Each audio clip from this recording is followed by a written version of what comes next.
Saluer, c'est ainsi que les Romains se saluaient. Voici une carte de l'Empire romain à son apogée. Il a exercé sa domination sur tout le bassin méditerranéen. Parler des Romains et du latin, ce n'est pas simplement parler de l'Italie et des Gaulois. Ainsi, on retrouve un dieu romain dans notre quotidien. Connaissez-vous l'origine de ces symboles ? Ils sont empruntés au dieu Mercure, le messager des dieux, le plus rapide, grâce à son casque et ses sandales ailées. Il était aussi dieu des marchands qui parcourent le monde et font des échanges. Et le dieu des médecins. Il tenait dans sa main le caducée, bâton autour duquel deux serpents se battent. Le bâton les sépare, protégeant du venin. Ainsi, Interflora, service de livraison de fleurs, promet d'être rapide, comme le dieu Mercure. Et toutes les professions de santé ont pour symbole le caducée de Mercure, dieu des médecins. Les planètes du système solaire portent le nom des dieux vénérés par les Romains. Mercure, la plus proche du Soleil, la plus rapide à en faire le tour. Vénus, la plus brillante, la plus belle, comme Vénus, la plus belle des déesses. Mars, rouge sang, évoque le dieu de la guerre, Mars. Jupiter, la plus importante, comme le dieu des dieux, Jupiter. Derrière Jupiter, Saturne, son père, puis Uranus, son grand-père, bleu comme le ciel qu'il représente. Viennent enfin Neptune et Pluton, qui représentent les frères de Jupiter. Pluton, qui n'est pas une planète, est la plus éloignée dans l'obscurité, comme le dieu du monde des morts. Bref, le latin vous aide à mieux comprendre le monde qui vous entoure. Volvo, ça vient du latin volvo, qui veut dire « je roule ». Nivea vient de nives, qui signifie les neiges, c'est une crème blanche comme neige. Lactis, c'est le lait en latin. Asics, c'est une marque qui reprend les premières lettres d'une phrase. Anima sana incorpore sano, un esprit sain dans un corps sain. Cela résumait l'homme parfait qui entretenait sa tête et son corps. La marque Asics vous promet cette perfection.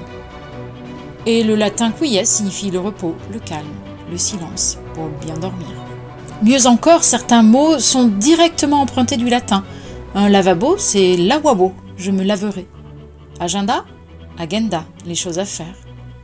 Rédiger son CV, son curriculum vitae, son curriculum vitae, le parcours de vie, la carrière. Exit, on croit que c'est de l'anglais, non, c'est du latin, qui veut dire il ou elle sort. Etc, et caetera. Et tout le reste.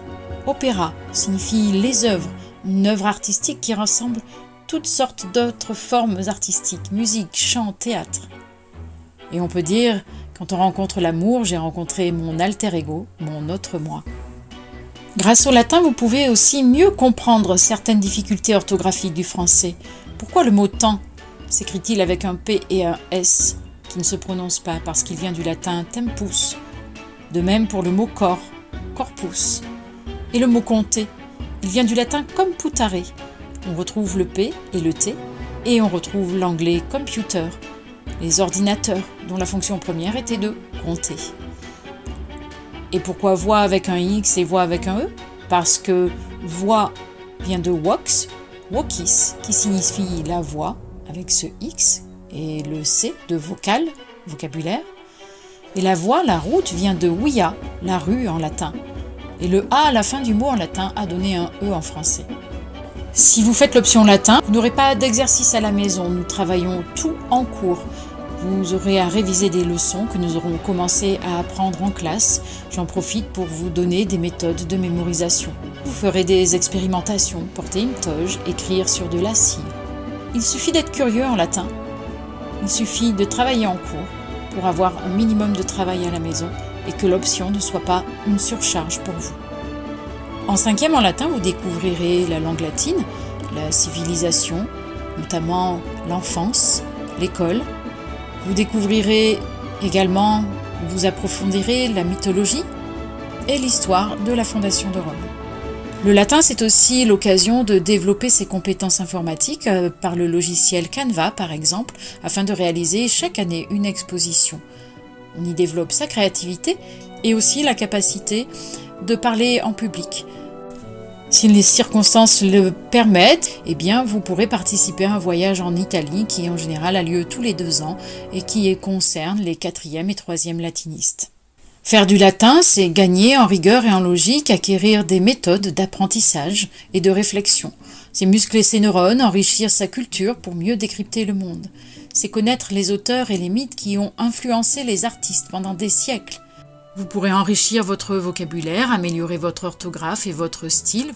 Avoir les bases nécessaires pour des études de droit, qui utilisent beaucoup d'expressions latines, d'histoire, de lettres, de sciences, car tous les noms scientifiques des plantes et des animaux viennent du latin, et c'est très important si vous voulez être vétérinaire ou biologiste. Le latin, c'est aussi des points en plus au brevet, et c'est une des rares options qui peut apporter des points au bac. Alors, n'hésitez pas à me contacter au collège Calmette sur Pronote ou à venir me voir dans ma salle 301. Je vous recevrai et vous répondrai avec plaisir.